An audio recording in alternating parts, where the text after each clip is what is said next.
உணவை வரிசையா என்ன வாங்கினீங்கன்னா எல்லாரும் வாங்கலாம். எல்லாரும் இந்த குடிநீர் நிலையத்தை தொடங்கி கொண்டிருக்கிறார்கள்.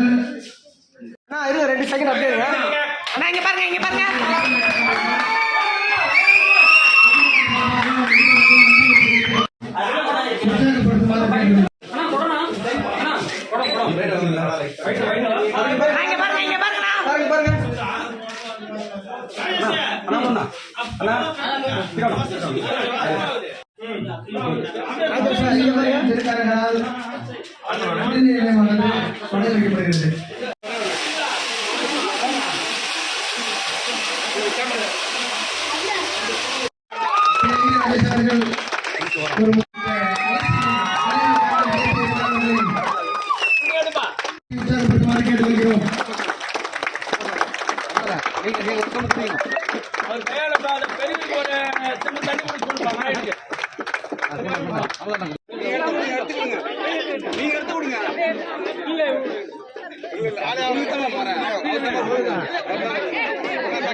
இப்படி ஒரு அற்புதமான மனிதர்களை பார்க்குறதுக்கு வாய்ப்பு கொடுத்தேன். என்ன லேட்டுன்னு சொல்லு.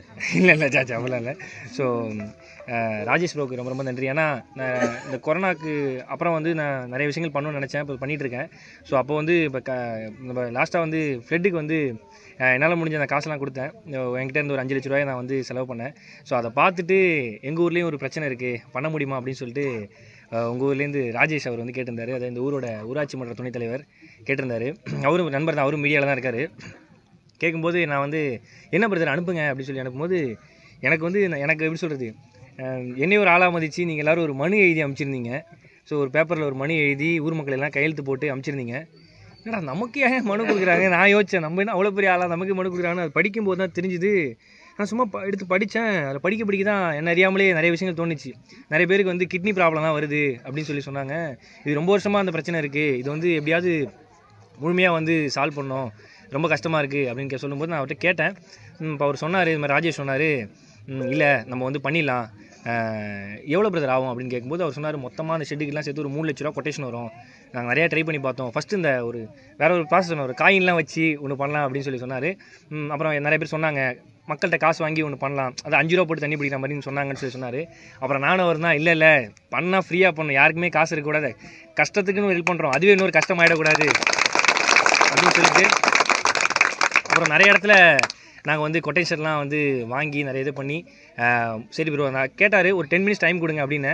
அந்த 10 நிமிஷம் டைம் கூட பண்ணலாமா பண்ண வேணாமான்னு யோசிக்கல, நம்மளால் இது எவ்வளோ நல்லா பண்ண முடியும்னு சொல்லி தான் யோசித்தேன். ஏன்னா வந்து நீங்கள் அந்த மனுவில் போட்ட வார்த்தைகளுக்கும் கையெழுத்துக்கும் வந்து அதை படிச்சுட்டு நவுந்து போக முடியல, என்னால் ஓப்பனாக சொன்னால் நவுந்து போக முடியல. அதுலேயும் வந்து ஒரு வீடியோ எனக்கு அமிச்சார், அந்த தண்ணியை வந்து சூடு பண்ணி அதை வடிகட்டுற வீடியோ. கடைசி ஃபுல்லாக இவ்வளோ சுண்ணாம்பு இருந்துச்சு அந்த தண்ணியில். ஸோ நான் பார்த்தேன், இருந்துச்சு தானே சுண்ணாம்பு, அதான் நான் பார்த்தேன். அதை பார்த்தோன்னே எப்படி இவங்க அந்த தண்ணியை குடிக்கிறாங்க, சுண்ணாம்பு அடியில் நிற்கும் கரெக்டு. அந்த சுண்ணாம்பு பார்த்தோன்னே வந்து ஓகே இது வந்து எப்படியாவது வந்து நம்ம பண்ணிடலாம் அப்படின்னு சொல்லிட்டு அந்த 10 நிமிஷத்தில் நாங்கள் வந்து 10 நிமிஷத்தில் இல்லை 10 நாளே ரெடி பண்ணுன்னு சொல்லிட்டு நான் வந்து அவ்வளோ ப்ரெஷர் போட்டு நான் அவரை தொந்தரவு பண்ணிக்கினே இருப்பேன். அது தொந்தரவு பண்ணி எப்படியாவது ரெடி பண்ணுன்னு சொல்லிட்டு 10 நாளில் வந்து நான் வந்து அந்த காசெல்லாம் போய் பழையபடி இந்த மேடை நிகழ்ச்சிக்கெல்லாம் போய் சேர்த்து ஒரு வழியாக நம்ம ஊருக்கு வந்து இந்த ஒரு குடிநீர் சுத்திகரிப்பு வந்து கொடுத்தாச்சு. ஸோ ரொம்ப நன்றி. நீங்கள் உங்கள் எல்லாருக்கும் இது யூஸ்ஃபுல்லாக இருக்கா? கண்டிப்பாக. அதாவது கண்ணீர் வந்து இப்போ உடம்புல ஏதாவது பிரச்சனைனா வந்து தண்ணி தான் குடிப்போம். அந்த தண்ணியாலே ஒரு உடம்புல பிரச்சனை வரும்னு நினைக்கும் போது தான் ரொம்ப கஷ்டமாக இருந்துச்சு. இதுக்கப்புறம் உங்களுக்கு எது எப்படி சொல்கிறது, கிட்னி ப்ராப்ளம் எந்த ப்ராப்ளமே வராது. நீங்கள் ஹாப்பியாக இருக்கலாம், சந்தோஷமாக இருக்கலாம். கிட்னி ப்ராப்ளம் எந்த ப்ராப்ளமே வராது, நீங்கள் சந்தோஷமாக இருக்கலாம். ரொம்ப ரொம்ப நன்றி. இப்படி ஒரு ஊருக்கு வந்து என்னால் முடிஞ்ச தொண்டை செய்ய வச்சதுக்கு ரொம்ப ரொம்ப நன்றி. ஐயோ சாச்சா இல்லை அப்படிலாம் இல்லை, நான் இன்னும் சீக்கிரமே 5 நாள் 6 நாளே பண்ணியிருப்பேன். என்கிட்ட அப்போ காசு இல்லை. நான் இப்போ நிகழ்ச்சிகள்லாம் போய் அப்புறம் மழைக்கு அப்புறம் கொஞ்சம் காசு சேர்த்து தான் என்னால் பண்ண முடிஞ்சுது. அது வந்து கொஞ்சம் டிலே ஆனதுக்கு ஐம் சாரி. வந்து நான் வந்து என்னதான் வந்து இந்த கேஷ் அதெல்லாம் பண்ணாலும் இதுக்கு வந்து உங்கள் ஊரில் வந்து ராஜேஷ் அவர் தான் மேன் பவர் ஃபுல்லாக பார்த்துக்கிட்டாரு. ஸோ ராஜேஷ்க்கு வந்து ரொம்ப ரொம்ப நன்றி. ஏன்னா அவர் வந்து ஒரு ஊராட்சி மன்ற துணைத் தலைவராக இருக்கார்.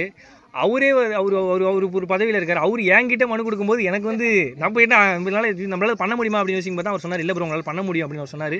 ஸோ எனக்கு வந்து நான் தான் எப்படி சொல்கிறது, இது நான் 4 பேருக்கு செய்யும்போது அதை பார்க்கும்போது தான் பல பேர்கிட்ட என்னென்ன குறைகள் இருக்குன்னு சொல்லி நம்மளால் செய்ய முடியுது. ஸோ இதை பார்த்து யாராவது ஹெல்ப் கேட்டால் அவங்களுக்கும் பண்ணுன்னு தோணுது. ஸோ ரொம்ப ரொம்ப நன்றி பிரதர், இந்த ஒரு அற்புதமான மக்களுக்கு தொண்டு செய்கிறதுக்கு என்னை செலக்ட் பண்ணுறது ரொம்ப ரொம்ப நன்றி. ஸோ கண்டிப்பாக இன்னும் பண்ணணும்னு நினைக்கிறேன். இது வந்து முடிவே கிடையாது, இன்னும் நிறையா பண்ணணும்னு நினைக்கிறேன். இது எனக்கு ஒரு மன திருப்தியாக இருக்குது. இன்னும் மக்களுக்கு நிறைய பண்ணணும். நன்றி நன்றி நன்றி. அதாவது காசு சேர்க்கறது நமக்கு மேட்டர் இல்லை, மக்களோட அன்பையும் ஆதரவை தாண்டி அவங்க மனசு சந்தோஷத்தை சேர்த்தாலே நமக்கு போதும், வேறு எதுவுமே கிடையாது. ஸோ என்னையும் ஒரு ஆளாக மதித்து நீங்கள் எல்லாரும் இவ்வளோ நேரம் வந்ததுக்கு ரொம்ப நன்றி. உங்கள் கையால் மனு எழுதி கொடுத்து கையெழுத்து போடுறதுக்கு ரொம்ப நன்றி. இப்போது உங்கள் நம்பிக்கை நான் கொஞ்சம் பூர்த்தி பண்ணியிருப்பேன்னு நினைக்கிறேன். நன்றிங்க, ரொம்ப நன்றி. ஸோ என்னங்க ஆரம்பித்தாலும் வந்து என் வாழ்க்கையை யார் ஆரம்பித்தா அவங்கள வச்சு தான் நான் ஆரம்பிக்கணும்னு நினைப்பேன். ஸோ என் வாழ்க்கையின் கதவை திறந்தது வந்து இவர் தான். ஸோ அண்ணன் அமுதன் தான். ஸோ நான் ஒவ்வொரு விஷயம் பண்ணும்போது வந்து நான் திறக்க மாட்டேன், என் வாழ்க்கையை திறந்தவர் இவர் தான் திறக்கணும்னு சொல்லுவேன். ஸோ வந்து இவர் தான் எதையும் திறந்திருக்காரு. ஸோ இவர் திறந்தனால தான் என்னால் இவ்வளோ பண்ண முடிஞ்சுது. கண்டிப்பாக இவர் திறந்தால இந்த இதுவும் இன்னும் சிறப்பாக இருக்கும்னு நினைக்கிறேன். ஸோ ரொம்ப நன்றி நான் வந்ததுக்கு, ரொம்ப ரொம்ப நன்றி. தேங்க்யூ. இன்னும் நான் பண்ணுவேன். ஒரு கோஷம் போடணும் சொல்லும்போது ப்ரெசன்ட் அமௌண்ட்ஸும் இந்த அன்பும் தான் ஓட வைக்குது. இன்னும் நிறைய பண்ணணும்னு நினைக்கிறேன் நம்ம தமிழ் மக்களுக்கு. ஸோ கண்டிப்பாக பண்ணுவேன் நினைக்கிறேன்.